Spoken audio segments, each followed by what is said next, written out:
Okay, well, today we're going to talk about the two questions and how to make decisions that work. Right from the very beginning, our Creator endowed His creation, us, with a marvelous gift, the freedom to make the decisions that determine the outcomes that we experience in our lives. Although God has created us specifically for a purpose, ultimately, our destiny is in our hands. Each of us chooses a path in life by the decisions that we make. The problem is that sometimes we have not really considered that the decisions we are making will determine where we're going, no less where the path we have chosen is ultimately leading us, and whether that is actually someplace we really want to go. The decisions we make in the present determine the destination where we will find ourselves living in the future. Where we find ourselves today, the present, is the result of decisions we made in the past, when today was then our future. When each of us comes into the world, exits the womb, there are two important questions we need to get answered.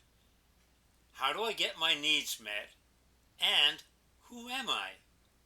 Although both are important, the first is significantly more urgent. The answers we come up with to these questions matter, since these answers will form the basis of our core beliefs that will inform our lifetime decision making. Making good decisions produces outcomes that are both desirable and beneficial, which one would expect to be considered wanted. First, what is meant by a decision that works? Simply that the decisions we choose that work are those that produce desirable results for us. In other words, those that help us to progress to the goals we consider desirable and have consciously chosen. What does it take to make decisions that work? I believe that there are three factors. First is intelligence, the ability to think, reason, understand, and use knowledge. The second is the ability to make decisions. More than likely, you have the necessary intelligence, and certainly you have the ability to make decisions. You've been doing it all along. The problem is that the decisions you're making haven't necessarily been getting you the results you wanted. In other words, they haven't worked. Do you remember WMDs? No, not women doctors. President Bush was of the opinion that Saddam Hussein, the then president of Iraq, had and was preparing weapons of mass destruction that could be used against the United States. On the basis of this belief, and with the evidence he had supporting it, he went before Congress. He presented his evidence to the 500 plus members and asked for their support of an invasion of Iraq to find and destroy these weapons. Although not everyone in Congress agreed with him, enough had expressed support for his position that, in March of 2003, he felt comfortable in ordering the United States military forces to launch such an invasion. By October 2004, U.S. military inspectors and international inspectors had found no evidence of any such ongoing weapons programs. However, by that time, over 1,100 American troops were dead, and many more had been wounded.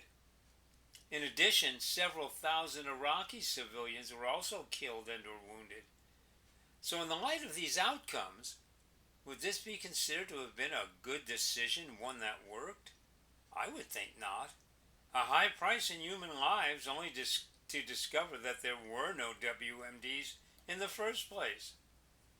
Certainly the president and legislators in Congress had the intelligence and the ability to make decisions, the latter being something that they were each called upon to do as a part of their job. So it would be the third factor that was the problem.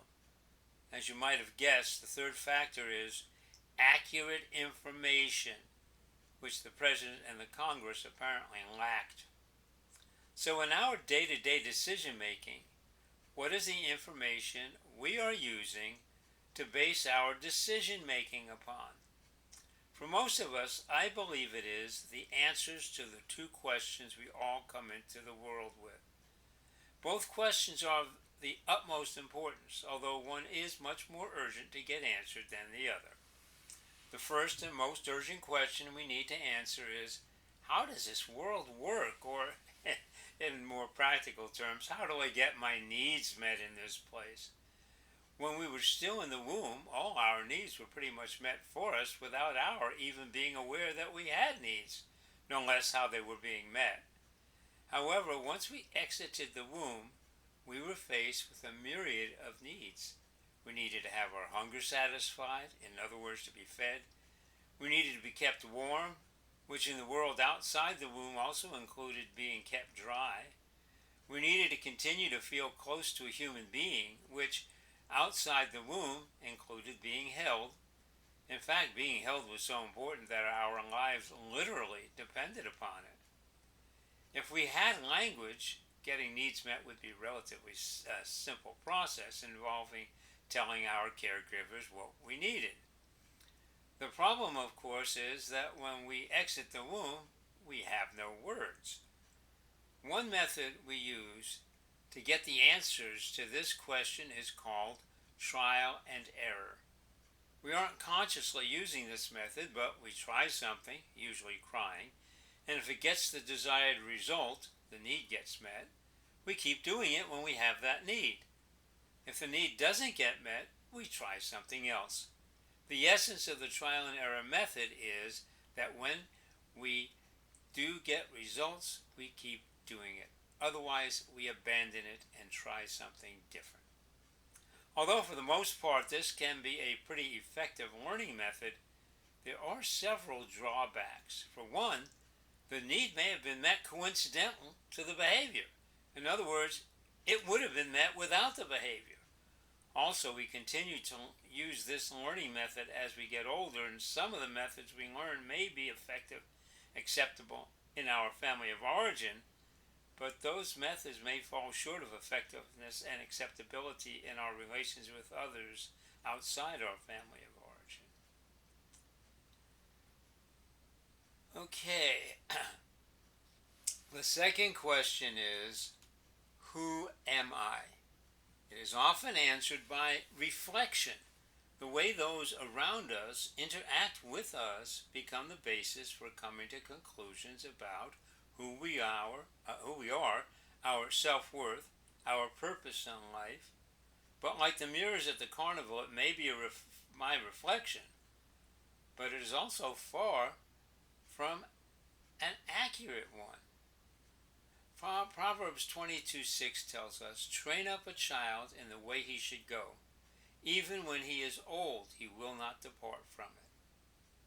Unfortunately, many people think this means beat your child over the head with the Bible till he knows the difference between right and wrong, and when he is old, he will do the right thing. Actually, the intent of the Hebrew is that the child should be raised up according to who God intended him to be when God created him, and he will be that person when he is old. I believe that each of us is the intentional and purposeful creation of a loving God. No one is an accident, although it is possible for a pregnancy to be a surprise to the parents. However, the parents only contribute to the creation of our bodies. It is God who creates our spirit, which is the essence of our being. We're not created because God had nothing better to do that day, but because each of us is intended to be an important part of God's plan for this planet. There are no accidents with God. Fortunate is the child whose parents take the time to consciously help the child to answer this very important question, who am I? In the absence of that assistance, the child's conclusions are often reinforced as they get older by the process known as confirmation bias. That is the tendency that all human beings have to seek out evidence that supports what they already believe while avoiding or disregarding evidence that does not support the pre-existing belief. Interestingly enough, confirmation bias played a major role in the United States invasion of Iraq, as the only evidence that President Bush wanted to know about was that evidence which supported his belief that there were WMDs. So he essentially disregarded any evidence he was presented with that didn't support that belief. Since these two questions, how do I get my needs met and who am I, need to be answered very early in our lives, the answers we accepted became our core beliefs at a very early age. Beliefs that we will continue to use as the foundation for making decisions into our adulthood. If these beliefs are not accurate, in other words, the methods of getting needs met are not appropriate, and the identity we accept for ourselves is not accurate, the decisions that are based on these beliefs will likely turn out not to be ones that work. The problem with these beliefs is that they were chosen before we had the ability to think analytically about what it was we were choosing to believe, and before we were even aware enough to realize that we were choosing beliefs that would affect our lifetime decision making. Yeah, as you're listening to what I'm saying here now, your brain is analyzing what I'm saying and evaluating what I'm saying so you can make a decision about whether you want to accept any of the information I'm sharing with you or not. But as children, we don't even have the ability to do that. So we do make choices about the things we are going to believe without the benefit of that kind of analysis. And since we're free to choose to believe anything about how to get our needs met or who we really are, it's important to consider the benefits and detriments of the choices we make about what we believe. Another way of looking at that is asking the question, how does this belief serve me? And discarding beliefs that do not serve you. For example, my belief about God. It would seem to me that choosing to believe that there is a God and that I am his intentional creation would serve me much better than believing I was just some accident and that I'm of little importance. Okay, well, that should give you something to be thinking about.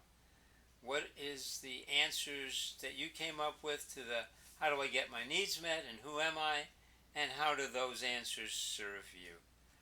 Okay, thank you, and think about it.